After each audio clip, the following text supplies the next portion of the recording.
Hello friend, कैसे हो आप सब लोग। आई होप कि आप लोग सब लोग सही होंगे। तो आज हम बात करेंगे यहाँ पर जूनियर ड्राफ्टमैन और ड्राफ्टमैन सिविल के लिए जो भी मॉक टेस्ट रहने वाले हैं। देखिए आप, ये मॉक टेस्ट कौन सा रहने वाला है, 2 रहने वाला है, मॉक टेस्ट 2, ठीक है। अगर हम बात करें इसमें हम 15 क्वेश्चन हम डेली के करेंगे, जिससे आपके पास ये बहुत ज़्यादा इंपॉर्टेंट है, मोस्ट इंपॉर्टेंट ये रहते हैं हमारे पास क्वेश्चन, ठीक है। तो ये डेली के क्वेश्चन 15 क्वेश्चन रहेंगे, ठीक है, डेली। तो जिससे आप बोर भी ना हो, और ये पीडीएफ आपको हमारे टेलीग्राम चैनल में मिल जाएगी, ठीक है। तो टेलीग्राम चैनल का हम डिस्क्रिप्शन में डाल देंगे, आप लोग सर्च भी कर सकते हैं UCE वाला करके, ठीक है। आपको ये टेलीग्राम चैनल मिल जाएगी ये पीडीएफ। और बाकी जो भी स्टूडेंट हैं, ठीक है, जिन्हें भी 35 पीडीएफ लेनी है वो व्हाट्सअप के थ्रू लेना। व्हाट्सअप का लिंक डिस्क्रिप्शन में दे दिया जाएगा, ठीक है। वो मिनिमम प्राइस में अभी रखी गई है। तो 35 पीडीएफ इंपॉर्टेंट है, वेरी वेरी इंपॉर्टेंट। यहीं से क्वेश्चन पेपर फंसेगा और हमारी पीडीएफ पढ़ के जाइए, जो भी हम यूट्यूब में करा रहे हैं 15 क्वेश्चन की, 20 25 क्वेश्चन भी लाएंगे हम इसमें, ठीक है। फिर बाद में हम 15 नवंबर से फुल मॉक टेस्ट ले आएंगे, ठीक है। इसमें तो हम बात करते हैं, चलो स्टार्ट करते हैं पहले क्वेश्चन से बिना टाइम वेस्ट करे हुए।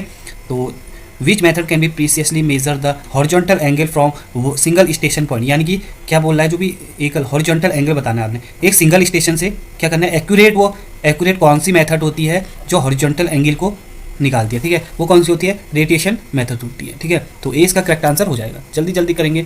सिप्सम rule can be used from compensating of area when the number of ordinate in. यानी कि सिप्सम नियम का उपयोग तब किया जाता है जब कोटि की संख्या क्या होती है, आपके पास कोटि की संख्या ऑड होती है। ये वेरी वेरी इंपॉर्टेंट। अभी हमारे पास रिसेंटली UKPSC में भी पूछा गया था, ये बहुत ज़्यादा UKPSC JEE में भी पूछा गया था, ड्राफ्टमैन पंजाब में भी पूछा गया था, ठीक है। और हिमाचल प्रदेश में भी पूछा गया था, जो भी मध्य प्रदेश IT CBT 2 दे रहे हैं उसमें भी ये पूछा गया था, ठीक है।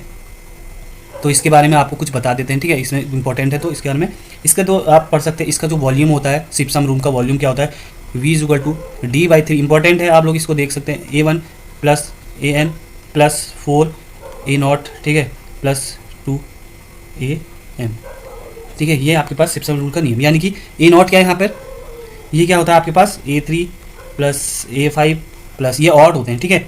ये क्या होता है, ऑड होते हैं। और यहाँ पे AM मैंने क्या लिखा है, AM जो होता है आपके पास ये होता है A2 + A4, ये इवन होते हैं A6 करके आगे वो बढ़ते जाते हैं, ठीक है। तो ये आपके पास याद रख सकते हैं। Next question, the circle passes through 3 ground point in 3 point problem is called. यानी कि 3 पॉइंट प्रॉब्लम प्लेन टेबल का क्वेश्चन है, ठीक है। क्या बनाता है आपके पास, ग्रेट सर्कल बनाता है, ये सभी को पता होगा, ठीक है। नेक्स्ट क्वेश्चन, ठीक है, सब क्वेश्चन बहुत ज़्यादा important. Which method is use for locating detail from a single station in plane table. यानी कि सिंगल स्टेशन से आपके पास जब भी सिंगल स्टेशन बोले, ठीक है, और लोकेटिंग बोलते, ठीक है, तो क्या हो जाएगा आपके पास, इंटरसेक्शन, ट्रैवर्सिंग या रेडिएशन या रिसेक्शन। रेडिएशन आपके पास ये हो जाती है सिंगल स्टेशन से, एक ही स्टेशन से। अगर हम इसमें बात कर लेते हैं, आपके पास रेडिएशन 4 मेथड होती है, ठीक है, प्लेन टेबल फाइंड आउट करने, प्लेन टेबल निकालने की, ठीक है, तीसरा बिंदु निकालने की। फिर आपके पास एक होती है इंटरसेक्शन, एक होती है आपके पास ट्रैवर्सिंग, और एक होती है आपके पास रिसेक्शन, ठीक है। तो ये जो मेथड होती है आपके पास लोकेटिंग डिटेल निकालने के लिए, ये दोनों मेथड, ठीक है, ये सिंगल स्टेशन से होती है, इनएक्सेसिबल पॉइंट से होती है। और ये दो पॉइंट होते हैं आपके पास लोकेशन को बताने के लिए, लोकेशन, ठीक है, लोकेशन को चेक करने के काम आती है। तो इसका सी आंसर करेक्ट हो जाएगा। Which instrument is used in plane table survey from the measurement of horizontal and vertical distance directly. Horizontal vertical distance कौन निकालता है डायरेक्टली, टेलीस्कोप एलईडी निकालता है। अगर बाई चांस इसने दिया होता ओनली हॉरिजॉन्टल डिस्टेंस, ठीक है, तो आपके पास ये हो जाता प्लेन एलईडी। बट यहाँ पे टेलीस्कोप एलईडी क्या करता है, हॉरिजॉन्टल वर्टिकल डिस्टेंस दोनों को ही डायरेक्टली वो मेजर कर देता है, ठीक है। Centring of a plane table is done by. अब सबसे पहले स्प्लिट लेवलिंग, सेंटर आपके पास देखिए प्लेन टेबल में जो सेंटर निकालते हैं वो किससे निकालते हैं, वो लगाते हैं आप प्लम फॉर्म से, ठीक है। एलिडेट से क्या होता है आपके पास, स्ट्रेट साइड्स को मेजर करते हैं, ठीक है, जो भी आप स्ट्रेट देखते हैं। In setting a plane table at any station, सबसे पहले क्या होता है आपके पास प्लेन टेबल में, ठीक है, कैसे, सबसे पहले क्या होता है, लेबलिंग इज डन पहले होती है। सबसे पहले क्या होता है, लेबलिंग होती है, ठीक है। फिर क्या करते हैं आप, सेंटरिंग करते हैं। फिर क्या करते हैं आप, ओरिएंटेशन करते हैं, ठीक है, ये आप याद कर सकते हैं। सबसे पहले सेटिंग भी कर सकते हैं। अब सेटिंग भी अगर यहाँ पर ऑप्शन नहीं होता तो सेटिंग सबसे पहले करते हैं, फिर लेबलिंग, फिर सेंटरिंग, फिर orientation. Next question, how is the table serving done. यानी कि जो सर्विंग की जाती है वो कैसे की जाती है, कैसे किया जाता है, वो ग्राफिकल मेथड होती है आपके पास, ग्राफिकल द्वारा किया जाता है serving. Word method of contour is suitable for small and low undulating area. Low undulating area कह दिया तो आपके पास स्क्वायर मेथड करेक्ट होता है। छोटे और निम्न उर्मिल क्षेत्र के लिए उपयुक्त कंटूर विधि क्या होती है, वो होती है आपके पास स्क्वायर मेथड से, ठीक है। क्रॉस सेक्शन मेथड से क्या हो सकता है, आप रेलवे के, ठीक है, रेलवे रोड के सर्वे कर सकते हैं, ठीक है। चलिए next question, a series of closely spaced contour line is. यानी कि क्या बोला है, पास जो कंटूर रेखाएं को प्रदर्शित करती है। पास कौन सी होती है, वो होती है आपके पास स्टीप स्लोप होती है, ठीक है, steep slope. In which of the following work would not used as a main building material for residential building. तो क्या बोला है, आवासीय भवनों में लकड़ी का उपयोग मुख्यतः कहाँ पर निम्न में से नहीं होता है लकड़ी का उपयोग?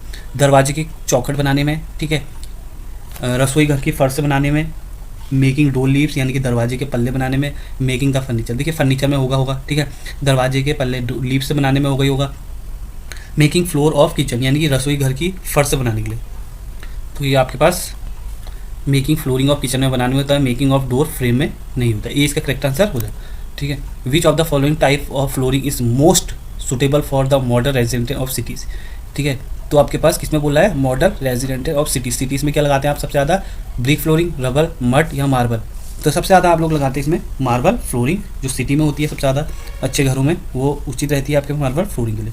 थिकनेस और अस्पार्ट कितनी होती है, 20 से 30 mm होती है, ठीक है, 20 का करेक्ट आंसर हो जाएगा। For non monolithic construction of concrete floor the floor is laid in rectangular panels not greater in size, यानी कि बोला कंक्रीट फर्शों के गैर एकास्मी निर्माण के लिए फर्श से अधिक ना हो जैसे आयताकार पैनल बिछाए जाते हैं। कितने होते हैं, 2x2, इंपॉर्टेंट क्वेश्चन, ठीक है। For the covering of pitch roof which of the following material is not used for masonry, ठीक है, यानी कि जो पिच रूफ होती है ढलवा, जो पिच को क्या कहते हैं, पिच को हम स्लोप भी बोल सकते हैं, ठीक है, स्लोप रूफ को ढालने के लिए निम्न में से किस पदार्थ का मुख्यतः प्रयोग नहीं होता है? जीआई सीट होती है आपके पास पिच रूप में, आपने देखी होगी जीआई सीट इस टाइप की, ठीक है, वो अलग अलग होती हैं। फाइबर सीट भी होती है, आपने प्लेन देखी होगी फाइबर सीट।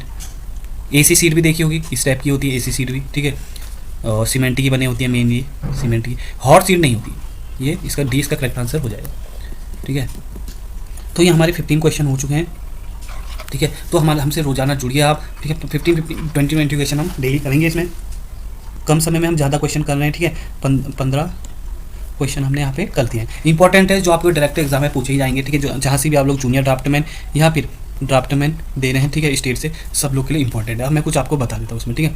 तो 2 मिनट और लूँगा आपके पास। जिसने भी 35 PDF नहीं लिया हमारी, ठीक है, तो 35 PDF ले लीजिए, मिनिमम प्राइस में है। उसमें हमने बता रखे सब्जेक्ट के नाम, building material, building construction, serving, ठीक है, इंपॉर्टेंट है। इरिगेशन भी इंपॉर्टेंट है, ऑटोकैड, इंजीनियरिंग ड्राइंग, इनके हमने यूट्यूब में करा रखे हैं, ठीक है। इनके सॉल्यूशन आपको यूट्यूब की वीडियो में ही मिलेंगे, ठीक है। तो इनके और बाकियों के आपके पास उसी में आंसर होंगे, ठीक है। इनकी यूट्यूब में करा रखे हमने, उनमें मिल जाएंगे। इंजीनियरिंग ड्राइंग और बाकी आपके पास RCC जो भी है, स्टील, ठीक है, सॉइल, FM, ठीक है, वो आप ले सकते हैं। और ये तो आपके पास 12 सब्जेक्ट रहेंगे इसमें, बाकी 21 सब्जेक्ट की PDF अलग से है, जो मोस्ट इंपॉर्टेंट है, चाहे कोई भी ड्राफ्टमैन या जूनियर ड्राफ्टमैन आप दे रहे हैं जिस भी स्टेट से, ठीक है। अभी CBT 2 होने वाला है आपके पास, किसका होने वाला है, CBT 2, ठीक है, ITI का CBT 2 होने वाला है MP में, तो वो भी इंपॉर्टेंट है उनके लिए भी, ठीक है। वो इस सब्जेक्ट की PDF जरूर पढ़ के चाहिए, तो उनको बहुत ज़्यादा बेनिफिट होगा। यहीं से क्वेश्चन देखने को मिलेगा 21 और 12 सब्जेक्ट की PDF से। तो मेन सारा ही सिलेबस हम ड्राफ्टमैन का कराते हैं, इसलिए हमने सारे डाल रखे, ठीक है उसमें। तो देखिए पंजाब वाले तो ले, ठीक है, इस PDF को, क्योंकि आप लोग देख सकते हैं सारा ही हमने बना रखा। ये देखिए हर जगह यही पूछे जाते हैं, आपका बिल्डिंग मटेरियल, बिल्डिंग कैसे, सर्विंग तो इंपॉर्टेंट है बहुत ज़्यादा, कहीं से भी क्वेश्चन मिल रहा है आप ले सकते हैं। फिर मिलते हैं आपसे नेक्स्ट वीडियो में, मॉक टेस्ट 3 में। वो ऐसी शेयर एंड सब्सक्राइब जरूर करें, अपने दोस्त को शेयर जरूर करें, लाइक करना ना भूलें। बाय बाय, टेक केयर, जय हिंद, जय भारत।